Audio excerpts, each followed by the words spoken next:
celui qui reviendra nous chercher. Les disputes et les querelles. Je remercie l'Éternel pour cette nouvelle vidéo. Et je ne cesserai de le dire, je remercie le Seigneur pour le souffle de vie qu'il nous donne. Je remercie aussi véritablement les frères et les sœurs qui m'encouragent dans cette œuvre, qui me soutiennent, qui prient pour moi dans le secret. Que Dieu vous le rende, mes frères et sœurs. Et que Dieu bénisse aussi tous les détraqueurs, tous ceux qui calomnient, qui murmurent, qui médisent contre moi et qui pensent des choses injustes. Soyez encouragés, soyez bénis dans le nom de notre Seigneur et Sauveur Jésus-Christ. Alors pourquoi le thème de cette vidéo, les disputes et les querelles? Parce que malheureusement c'est un fléau qui touche quand même beaucoup de chrétiens. C'est un phénomène qui empêche l'œuvre de Dieu d'avancer.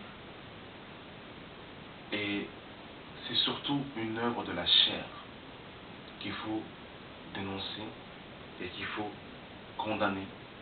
Parce que la parole de Dieu nous dira dans Éphésiens chapitre 5, le verset 11, « Ne prenez point part aux œuvres infructueuses des ténèbres, mais plutôt condamnez-les. » Et les disputes et les querelles sont, mes frères et sœurs, une œuvre de la chair qu'il faut dénoncer, qu'il faut exposer, qu'il faut démasquer à la lumière, afin que ceux qui sont encore dans ces œuvres puissent en rougir et avoir honte, afin de pouvoir se repentir. Nous allons prendre un premier passage, mes frères et sœurs. Nous sommes dans Jacques, mes frères et sœurs. Jacques chapitre 3, mes frères et sœurs. Jacques chapitre 3, à partir du verset 13. Lequel d'entre vous est sage et intelligent, qu'il montre ses œuvres par une bonne conduite, avec la douceur et la sagesse. Mais si vous avez dans vos cœurs un zèle amer et un esprit de dispute, ne vous glorifiez pas et ne montez pas contre la vérité. Cette sagesse n'est point celle qui vient d'en haut, mais elle est terrestre, charnelle, diabolique. Car là où il y a un zèle amer et un esprit de dispute, il y a du désordre et toutes sortes de mauvaises actions. La sagesse d'en haut est premièrement pure, ensuite pacifique, modérée, conciliante, pleine de miséricorde et de bons fruits, exempte de duplicité, d'hypocrisie. Le fruit de la justice est semé dans la paix par ceux qui recherchent la paix. Voyez-vous, l'apôtre Jacques va dire, frères et sœurs, au verset 15, il dira, cette sagesse n'est point celle qui vient d'en haut, mais elle est terrestre, charnelle, diabolique.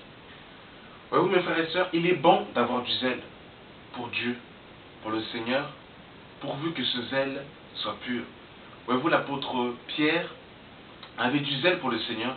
Il voulait suivre le Seigneur partout où le Seigneur allait, au point où quand le Sanhédrin est venu chercher Jésus, il a pris une épée et a coupé l'oreille de Malchus. Pierre avait un zèle pour servir le Seigneur, mais son zèle était un zèle impur, son zèle était un zèle amer, qui a produit par la suite des mauvaises œuvres. Il est bon d'avoir du zèle pour Dieu, mais pourvu que ce zèle soit pur. Il est bon de parler de Jésus, mais pourvu qu'on parle de Jésus avec un esprit bien disposé, un esprit de bienséance. Voyez-vous, mes frères et sœurs, le chrétien ne doit pas chercher les disputes, les rivalités, les querelles, les disputes, les animosités. Si un chrétien se trouve dans une dispute, il doit être attristé et il doit avoir honte. Parce que ça ne doit pas être la vie du chrétien de vivre dans les disputes, de vivre dans les querelles, mes frères et sœurs. Le chrétien ne doit pas être animé d'un esprit de dispute, d'un esprit de querelle. Voyez-vous, il y a beaucoup de chrétiens malheureusement qui aiment les disputes, qui aiment les animosités, qui aiment les engueulades, qui aiment les disputes de mots, qui aiment les débats. Le chrétien doit être un homme conciliant. le chrétien doit être un homme de paix. Le chrétien doit vouloir rechercher la paix. Car nous avons reçu, mes frères et sœurs, le ministère de la réconciliation. Réconcilier les hommes avec Dieu. Mes frères et sœurs, lorsque le chrétien arrive quelque part, il doit dégager un parfum de bonne odeur et vouloir rétablir la paix là où il y a le désordre. C'est ça, mes frères et sœurs, le fruit d'un enfant de Dieu. Mais le chrétien n'est pas prompt aux divisions. Le chrétien n'est pas prompt aux querelles. Le chrétien n'est pas prompt aux disputes. Au contraire, il doit fuir ces choses. Mes frères et sœurs, il doit fuir ces choses. Et nous disons précédemment que le chrétien, même quand il parle de Jésus, doit parler de Jésus dans un esprit bienséant. Nous sommes dans Philippiens, frères et sœurs. Philippiens chapitre 1. Philippiens chapitre 1 à partir du verset 15. Quelques-uns, il est vrai, prêchent Christ par envie et par esprit de dispute, mais d'autres le prêchent avec des dispositions bienséantes. Ceux-ci agissent par amour, sachant que je suis établi pour la défense de l'évangile, tandis que ceux-là, animés d'un esprit de dispute, annoncent Christ par des motifs qui ne sont pas purs et avec des pensées de me susciter quelques tribulations dans mes liens. Donc, voyez-vous, mes frères et sœurs, nous devons annoncer Christ, nous devons prêcher Christ avec de bonnes dispositions, avec un esprit doux et paisible, avec le fruit de l'esprit. Et vous, il y a des chrétiens, quand vous parlez avec eux, ils ne vont pas vous écouter pour chercher à être édifiés, à être encouragés. Il y a des gens, ils vont vous écouter pour chercher la moindre erreur, la moindre faille. Et ils ne vont même pas discerner votre cœur. Dès que vous allez faire la moindre erreur, la moindre faille, ils vont vous couper l'oreille comme Pierre a coupé l'oreille de Malchus. Ils vont vous taxer de tous les noms et ils vont, frères et sœurs, vous calomnier, médire contre vous. Pourquoi? Parce que leur disposition n'est pas pure. Ils ont un esprit de dispute et ils cherchent les querelles, mes frères et sœurs. Ils vont chercher la moindre erreur, la moindre faille. Vous pouvez avoir, je ne parle pas de fausses doctrines, je ne parle pas de prêcher des fausses doctrines. Je parle de dire une chose par inadvertance ou ne pas être éclairé sur un point. Parce que mes frères et sœurs, l'apôtre Paul dira dans 1 Corinthiens 13, nous connaissons en partie, nous prophétisons en partie. Et dans Acte 18, frères et sœurs, Apollos parlait avec exactitude sur la personne de Christ, mais il n'avait que été éclairé, il ne connaissait que le baptême de Jean. Et Apollos et Aquilas et Priscille, justement, vont le prendre chez eux pour lui exposer les voies du Seigneur plus exactement. Je parle de ce cas de figure. Il y a des gens, quand ils voient que vous êtes ignorant sur un point ou quand vous faites une erreur parce que vous n'avez pas été éclairé sur un point, d'autres parce qu'ils sont animés d'un esprit de dispute et de querelle, vont directement chercher à vous rentrer dedans, non pas pour l'édification, pour la construction, mais pour la destruction, pour les calomnies. Mes frères et sœurs, il ne faut pas que le chrétien soit animé d'un tel esprit, mes frères et sœurs. Il faut vraiment que ce soit dissipé dans nos vies, parce que c'est une œuvre de la chair, mes frères et sœurs. L'apôtre Paul va beaucoup encourager Timothée dans ses lettres, justement. Il va l'encourager à fuir les calamités, à fuir les débats inutiles, à fuir les disputes de mots, mais à avancer dans l'œuvre de Dieu. Nous sommes dans 1 Timothée chapitre 1 à partir du verset 3.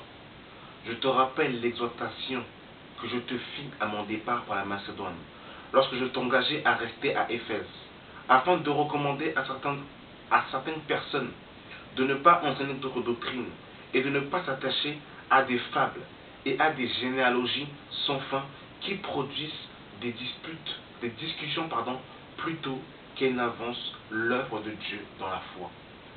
Mais vous, mes frères et sœurs, des fois, il y a des débats, il y a des disputes de mots qui ne font pas avancer l'œuvre de Dieu.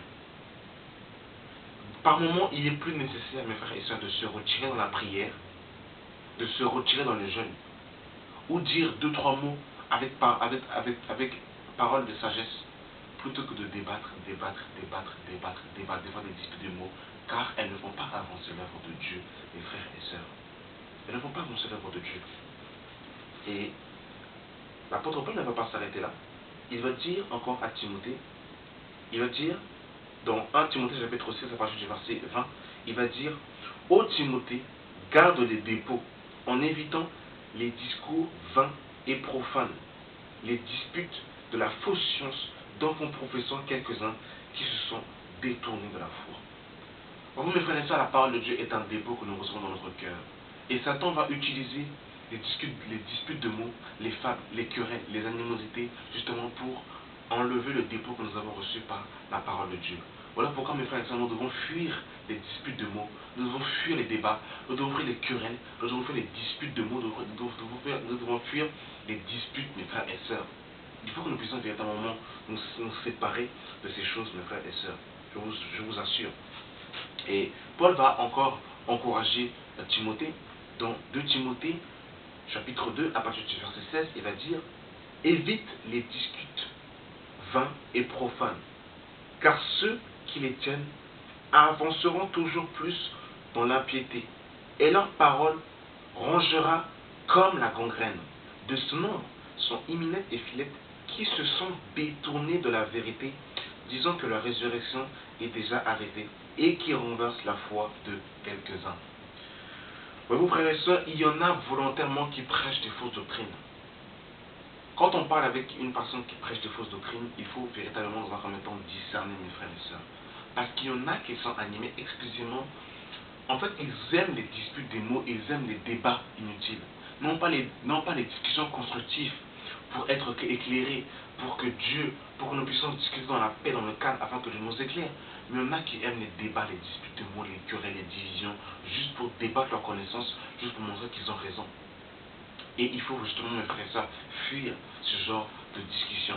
Il faut fuir ce genre de discussion, mes frères et sœurs.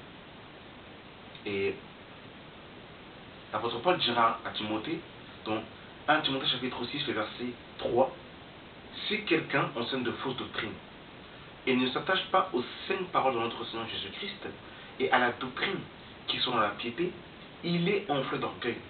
Il ne sait rien.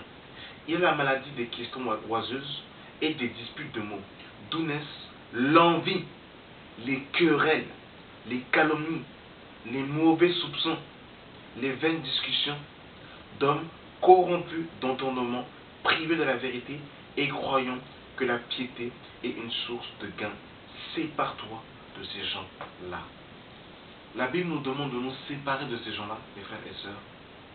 Les gens qui annoncent volontairement des fausses doctrines et qui n'ont pas à cœur et qui ne désirent pas se repentir, mes frères et sœurs. Parce que dans les personnes qui annoncent des fausses doctrines, il y a l'orgueil qui les anime, mes frères et sœurs.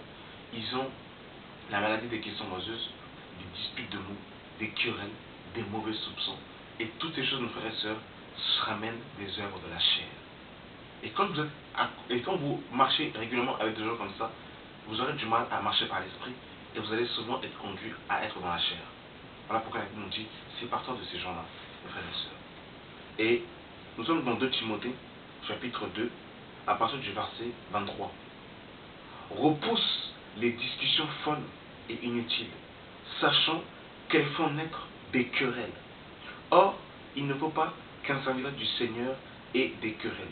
Il doit au contraire avoir de la condescendance pour tous, être propre à enseigner, doué de patience. Il doit redresser avec douceur les adversaires, dans l'espérance que Dieu leur donnera la repentance pour arriver à la connaissance de la vérité et que revenus à leur bon sens, ils se dégagent des pièges du diable qui s'est emparé d'eux pour les soumettre à sa volonté. Ça veut dire que le but du chrétien, même quand une personne est dans une fausse doctrine, il ne doit pas se dire, bon, il est dans une fausse doctrine, moi je suis dans la vérité, et il reste dans son coin. Dans le cœur du chrétien, il doit avoir ce désir que tout homme arrive à la connaissance de la vérité. Et si un homme ou une femme était dans un égarement, dans une fausse doctrine, et qu'il consente un jour à se détourner de sa mauvaise voie, et qui est prêt à écouter la vérité, nous devons toujours être prêts à vouloir justement que ces gens soient éclairés par la parole de Dieu.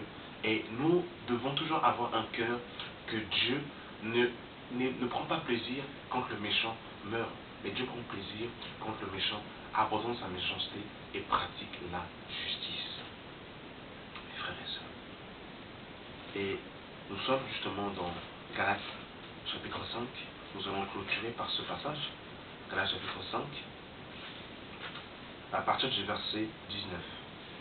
Or, les œuvres de la chair sont manifestes. Ce sont l'adultère, l'impudicité, l'impureté, la dissolution, l'idolâtrie, la magie, les inimitiés, les querelles, les jalousies, les animosités, les disputes, les divisions, les sectes, l'envie, les meurtres, l'ivrognerie, les excès de table et les choses semblables. Je vous le dis d'avance, comme je l'ai déjà dit, que ceux qui commettent de telles choses n'hériteront point le royaume de Dieu. Donc voyez-vous mes frères et sœurs, dans les œuvres de la chair, il y a les querelles et il y a les disputes. Et la Bible nous dit clairement que ceux qui commettent de telles choses n'hériteront pas le royaume des cieux. J'aimerais encore insister sur un point. Mon frère, ma soeur, la sainteté de Dieu est véritablement large, elle est globale. Tu peux, mon frère, ma soeur, ne plus écouter la musique du monde. C'est une bonne chose. Tu peux, mon frère, ma soeur, ne pas être dans l'adultère, ne pas être dans la cupidité, ne pas être un voleur, ne pas, mon frère, ma soeur, être un fornicateur, ne pas être quelqu'un qui annonce de fausses doctrines. Mais si tu es dans les querelles et dans les disputes, et que tu te compliques dans ces choses, et que tu vis dans ces choses, la Bible dit que les hommes qui commettent de telles choses n'hériteront pas le royaume des cieux. Alors mes frères, moi le premier, examinons-nous. Sommes-nous dans les disputes et dans les querelles? Prenons-nous plaisir, mes frères et sœurs, à vivre dans les disputes et vivre dans les querelles? Prenons-nous notre plaisir, mes frères et sœurs, à jouir dans ces choses, frères et sœurs? Ou voulons-nous en sortir, mes frères et sœurs? Sommes-nous des hommes de paix ou sommes-nous des hommes qui ramènent la dissolution, les calamités, les disputes, les engueulades, les rivalités, les sectes, les animosités? Posons-nous les bonnes questions, mes frères et sœurs. De quel esprit sommes-nous animés? Quel zèle nous anime-t-il? Avons-nous un zèle pur ou un zèle amer? Avons-nous un esprit bienséant, un esprit pur ou un esprit impur, un esprit de dissolution, mes frères et sœurs? Posons-nous les bonnes questions. Vous savez, mes frères et sœurs, ceux qui aiment les disputes et les querelles auront tendance à aimer écouter les discussions et les sujets qui n'animent que la chair. Autrement dit, ceux qui aiment les disputes et ceux qui aiment les querelles aimeront les sujets où il n'y a que des choses sanglantes, où il n'y a que des disputes, où il n'y a que de la bagarre, où il n'y a que des querelles, où en fait, toutes les discussions qui ramènent à la chair, mes frères et sœurs, quand je parle de la chair, je parle dans la chair dans les œuvres de dissolution. Ceux qui aiment les querelles et les disputes aimeront les sujets qui glorifient la chair. Mais ceux qui n'aiment pas ces choses et ceux qui aiment les choses de l'esprit aimeront entendre les choses de l'esprit, mes frères et sœurs. Le chrétien ne doit pas aimer écouter les choses de la chair, mes frères et sœurs, parce qu'elles font naître en nous, mes frères et sœurs, et elles produisent en nous des désirs de la chair. Ouais, mes frères, ce qui est né dans la chair est chair, mes frères et sœurs. Ce qui est de l'esprit est esprit. Nous devons nous affectionner aux choses de l'esprit, mes frères et sœurs, et nous devons nous séparer des œuvres de la chair. Et la Bible nous dira dans Galates 6 que celui qui sème pour la chair moissonnera les œuvres de la chair. Alors mon frère, si on moissonne dans ton cœur à chaque fois des choses charnelles, eh ben, tu produiras des œuvres de la chair. Si on te parle toujours des œuvres charnelles, tu produiras des œuvres charnelles. Voilà pourquoi, mon frère, tu dois faire attention à ce que tu écoutes. Tu dois faire attention, moi le premier, nous devons faire attention à ce que nous écoutons. Et nous devons nous séparer des choses charnelles, mes frères et sœurs. Des divisions, des calomnies, des mauvaises soupçons, des murmures, des calomnies, des médisances. On ne peut pas vivre de ces choses, mes frères et sœurs. Dieu ne nous a pas donné des oreilles pour entendre à chaque fois, en permanence, ce genre d'hérésie, ce genre d'ineptie, ce genre de niaiserie, mes frères et sœurs. Mais où est Jésus-Christ de Nazareth dans ces choses? Nous devons nous plaire quand on entend les choses du royaume. Nous devons nous plaire quand nous entendons les choses du royaume, les choses qui concernent le ciel. Quand on entend un frère ou une soeur qui s'est converti, quand on entend un frère ou une soeur qui s'est fait baptiser, quand on entend un frère ou une soeur qui est sorti d'un péché, quand on entend un frère ou une soeur qui avance dans la connaissance de notre Seigneur Jésus-Christ, Quand on voit des frères et des sœurs qui entrent dans leur ministère, quand on voit des frères et des sœurs qui avancent et qui font des œuvres dans l'œuvre de Dieu, voilà les choses qui doivent nous faire, à quoi nous devons prendre plaisir. Nous ne devons pas prendre plaisir, mes frères et sœurs, à pasteur violeur à tel, à pasteur contrôleur là-bas, à faux pasteur ici, faux pasteur là-bas, à un frère est tombé dans un péché. Toutes ces choses, en fait, on ne doit pas prendre plaisir à ces choses. Ces choses doivent nous attrister. Même l'apôtre Paul, mes frères et sœurs, quand il voit des faux prophètes, quand il y a des faux pasteurs, mais il le disait en pleurant. Ce n'était pas un sujet de joie pour lui de voir que les faux prophètes proliféraient, les faux prophètes grandissaient. Il le disait en pleurant. On va le lire rapidement. J'avais dit que c'était un dernier passage, mais je veux juste le lire parce que j'aime prouver ce que je dis avec les Écritures. Je suis dans Philippiens, frères et sœurs, chapitre 3. Quand nous voyons des faux prophètes, des faux pasteurs, nous ne devons pas être dans la joie, nous devons être attristés, nous devons pleurer que Dieu envoie des heureux dans sa moisson. Nous sommes dans Philippiens chapitre 3 à partir du verset 17. Soyez tous mes imitateurs frères et portez le regard sur ceux qui marchent selon le modèle que vous avez en nous. Car il y en a plusieurs qui marchent en ennemis de la croix de Christ. Je vous en ai souvent parlé et j'en parle encore maintenant en pleurant. L'apôtre Paul pleurait quand il expliquait ces choses. Quand il voyait qu'il y avait des faux prophètes, des faux docteurs, il était attristé dans son cœur. Donc nous ne devons pas prendre plaisir quand on voit des faux prophètes, des faux docteurs. Nous devons être attristés et nous devons pleurer qu'ils reviennent à la vérité si cela est possible pour quelques-uns. Parce que d'autres malheureusement se sont destinés à la perdition. Et pour ceux où il y a encore possibilité de les ramener, prions pour eux afin que Dieu puisse les ramener. Voilà. Donc vraiment que Dieu nous dégage de ces calomnies, de ces disputes de mots, de ces querelles, de ces animosités, de ces œuvres de la chair, frères et sœurs, que Dieu nous sorte de là, dans le nom puissant de Jésus-Christ de Nazareth, le ressuscité du 3e jour. Merci d'avoir suivi cette vidéo et que la paix du Seigneur Jésus-Christ soit votre partage.